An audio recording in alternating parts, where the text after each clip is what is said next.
ফেব্রুয়ারিতে অবাধ ও সুষ্ঠু নির্বাচন অনুষ্ঠানে অন্তর্বর্তী সরকার কাজ করছে বলে জানিয়েছেন প্রধান উপদেষ্টা ডক্টর মোহাম্মদ ইউনূস। বলেন, জনগণের প্রতিনিধিদের হাতে ক্ষমতা ফিরিয়ে দিতে তার সরকার অঙ্গীকারবদ্ধ। মালয়েশিয়ার কেবাসাং বিশ্ববিদ্যালয়ের বক্তব্যে তিনি এসব কথা বলেন। সামাজিক ব্যবসায়ে বিশেষ অবদানের জন্য বিশ্ববিদ্যালয়টি প্রধান উপদেষ্টাকে সম্মানসূচক ডক্টরেট ডিগ্রি দিয়েছে। এদিকে বাংলাদেশে হালাল শিল্প পার্ক স্থাপনে মালয়েশিয়ার সহযোগিতা চেয়েছেন প্রধান উপদেষ্টা। রকুনুজ্জামানের রিপোর্ট। মালয়েশিয়া সফরে তৃতীয় দিনে প্রধান উপদেষ্টা অধ্যাপক মোহাম্মদ ইউনূস কেবাংসান বিশ্ববিদ্যালয়ের শিক্ষার্থীদের সাথে এক অনুষ্ঠানে যোগ দেন।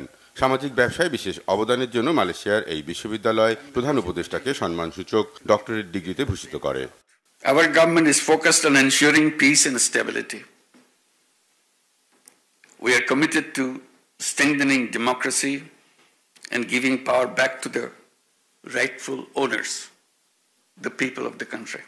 অনুষ্ঠানে দেয়া বক্তব্যে প্রধান উপদেষ্টা নির্বাচনের মধ্য দিয়ে জনগণের প্রতিনিধিদের হাতে ক্ষমতা ফিরিয়ে দিতে অন্তর্বর্তীকালীন সরকারের অঙ্গীকারের কথা জানান। Reforms are our top priority. We have a clear goal, a detailed plan, and a strong determination to move forward, to build a stronger, resilient Bangladesh.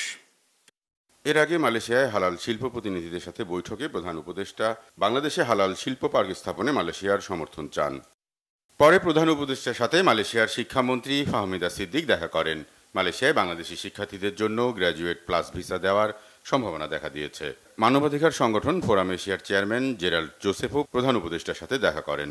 মালয়েশিয়ায় জাতীয় বিশ্ববিদ্যালয় কেবাংসান বিশ্ববিদ্যালয়ের চ্যান্সেলর নেগ্রি সাম্বালান রাজ্যের রাজার সাথেও দেখা করেন প্রধান উপদেষ্টা।